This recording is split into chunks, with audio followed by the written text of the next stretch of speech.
नमस्कार बच्चों, मैं आपकी हिंदी टीचर मीना सोलंकी आपका स्वागत करती हूँ। बच्चों, कल हमने सीखा था र रेफ की मात्रा से बनने वाले शब्द।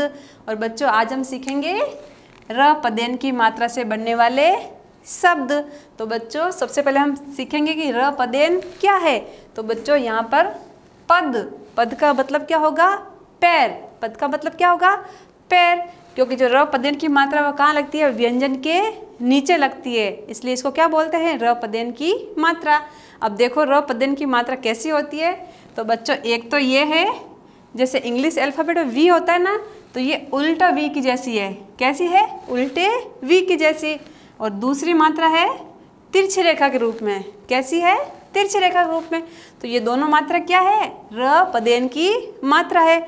अब इनका जो प्रयोग है वो कहाँ कहाँ पर होगा वो हम सीखेंगे। तो देखो, सबसे पहले र पदेन की मात्रा अक्सर र का पूरा रूप है। जो बच्चों र पदेन है वो किसका पूरा रूप है? र का। क्यों? क्योंकि ये र है, ये स्वर सहित है, तो ये र पूरा है। अब देखो, र पदेन से पहले पाई यानी खड़ी रेखा वाले स्वर रहित व्यंजनों के साथ र पदेन की मात्रा का प्रयोग होता है। यह एक तिरछी रेखा के रूप में व्यंजन के साथ नीचे लगता है। अब बच्चों, सबसे पहले हम इसका अर्थ समझेंगे कि जो ये पाई है, यह खड़ी रेखा, ये क्या है और ये कौन से व्यंजन है पाई वाले। तो बच्चों, पाई वाले व्यंजन कौन से होते हैं? जैसे क, ख, ग, घ, ये सब क्या है? ये पाई वाले व्यंजन है। पाई यानी खड़ी रेखा। देखो, सब में ये खड़ी रेखा है, तो इनको क्या बोलेंगे हम? पाई वाले व्यंजन। ठीक है। और ये जो ये र पदेन है, ये कहाँ लगता है? इनके नीचे। अब देखो, सबसे पहले हम समझेंगे ये र पदेन की मात्रा इन व्यंजन के साथ कैसे लगती है। तो बच्चों, इसमें सबसे पहले हमको ये समझना है, जो र पूरा है, तो जो इसका पहला अक्षर है ये व्यंजन, ये क्या है? ये स्वर रहित है, मतलब इसमें स्वर नहीं है। ये व्यंजन क्या है? स्वर के बिना है। तो ये र है, इसके साथ में लगेगा। अब कैसे लगेगा देखो। तो सबसे पहले क्या है? क। क्या है? क। नीचे क्या है? हलंत का चिन्ह, मतलब इसमें स्वर नहीं है। धन, र, धन, म। अब देखो, हमने रेफ में क्या सीखा था कि उसमें क्या था? र आधा था और वो उसके पीछे वाले वर्ण पर ऊपर लगता था। और इसमें क्या है? पदेन में जो र है पूरा है और उसके आगे वाला व्यंजन क्या है? आधा है, और ये इसके साथ में लगेगा। अब देखो कैसे लगेगा। तो सबसे पहले हम क्या लिखेंगे? क। क्या लिखेंगे? क। अब क्यों? क्योंकि क क्या है? पाई वाला है अक्सर, तो हम तिरछी रेखा का, जो ये तिरछी रेखा वाला है, ये वाला र पदेन प्रयोग में लेंगे। तो ये कहाँ लगेगा? ये तिरछी रेखा क के साथ में इस तरह से जुड़ेगी। तो क और ये र, अब इसको कैसे बोलेंगे हम? क्र। क्या बोलेंगे? क्र। अब देखो, क में इसकी हल्की आवाज आ रही है और पीछे किसकी आवाज आ रही है? र की। बोल के देखो, क्र, है ना। तो क की हल्की आवाज और पीछे र, क्योंकि र पूरा है और क आधा है, इसलिए क की थोड़ी आवाज, र की पूरी आवाज, क्र। अब देखो, अगला व्यंजन क्या है हमारा? म। क्या है? म। तो इधर ही हमने लिखा म। अब पढ़कर देखो, हमारा क्या शब्द बना? क्रम। क्या बना? क्रम। अब देखो, इसी तरह जो अगला है उदाहरण वो देखेंगे।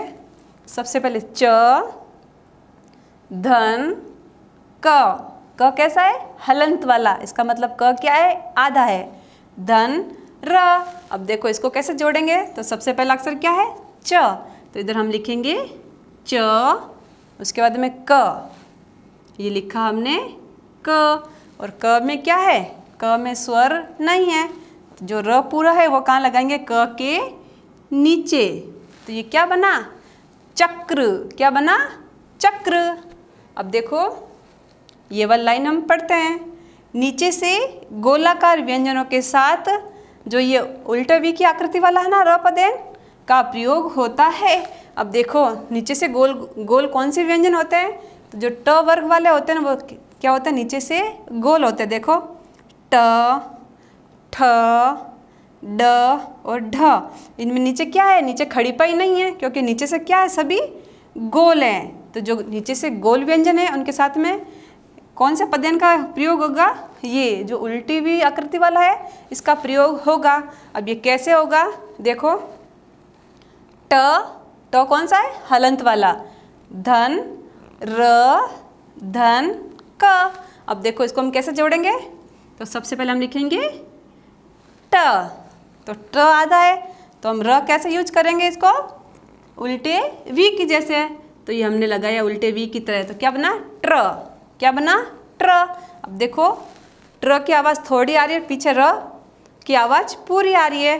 ट्र, है ना? इसके बाद में क्या है? क।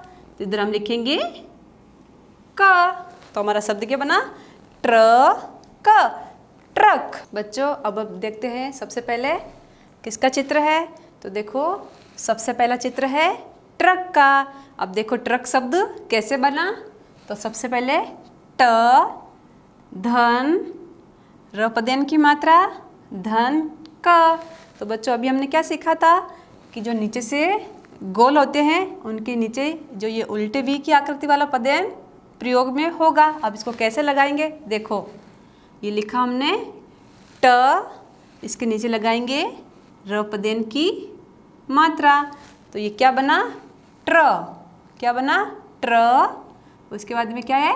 क। तो हमारा शब्द क्या बना? ट्रक, है ना? अब देखो, अब हम देखेंगे अपना अगला चित्र।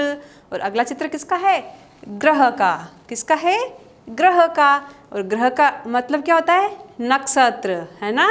जो ये ग्रह कहाँ चक्कर लगाते हैं? सूर्य के चारों ओर चक्कर लगाते हैं। अब देखो ग्रह शब्द कैसे बनेगा। तो सबसे पहले ग, धन, र पदयन की मात्रा, धन, ह।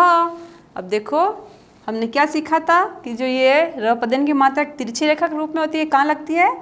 पाई वाले व्यंजन के साथ में। तो ग के देखो, ग के साथ में ये पाई वाली है खड़ी रेखा, इसके साथ में हम ये र पदयन की मात्रा लगाएंगे। तो सबसे पहले हम क्या लिखेंगे? ग लिखा। अब ये कहाँ लगेगी? इसके नीचे। तो क्या बना? ग्र। क्या बना? ग्र। और पीछे क्या है? ह। क्या है? ह। तो हमारा शब्द क्या बना? ग्रह। क्या बना? ग्रह। इसी तरह बच्चों हम और कुछ शब्द पढ़कर सीखते हैं। तो देखो, राष्ट्र। क्या शब्द है हमारा? राष्ट्र। अब देखो, ट क्या है? नीचे से घुमावदार व्यंजन है, तो इसके नीचे क्या लगा? उल्टी वी की आकृति वाला र पदयन की मात्रा लगाई गई है। तो हमारा शब्द क्या है? राष्ट्र। अगला शब्द ड्रामा। ड्रामा। अगला शब्द ड्रम। ड्रम। क्या है? ड्रम। इसी तरह अगला शब्द ट्राम। ट्राम। क्या है? ट्राम। अब देखो ये सारे जो ये नीचे र पदयन की मात्रा है, सारे व्यंजन कैसे है बच्चों? गोल। नीचे से क्या है? सारे गोल है ना? घुमावदार। तो सबके नीचे क्या है? उल्टे वी की आकृति वाला र पदयन प्रयोग में लिया गया है। अब देखो अगला शब्द प्रेम। प्रेम। अब देखो प के नीचे क्या है? तिरछी रेखा, क्योंकि क्या है? प खड़ी पाई वाला है, इसलिए प्रेम। प्रेम। अगला शब्द प्रभाव। प्रभाव। अगला शब्द क्रय। क्रय। अगला शब्द भ्रम। भ्रम। इसी तरह अगला शब्द प्रणाम। प्रणाम। अगला शब्द प्रकाश। प्रकाश। अगला शब्द प्रतीक। प्रतीक। अगला शब्द प्रताप। प्रताप। तो बच्चों जो ये तिरछी रेखा वाले जो र पदयन था, ये इसमें प्रयोग लिया गया। क्यों? क्योंकि इनमें सब में क्या है? सब व्यंजनों में खड़ी पाई वाले ये सारे व्यंजन हैं। तो आज हमने सीखा र पदयन की मात्रा से बनने वाले शब्द। आप भी घर पर अभ्यास कीजिए। धन्यवाद।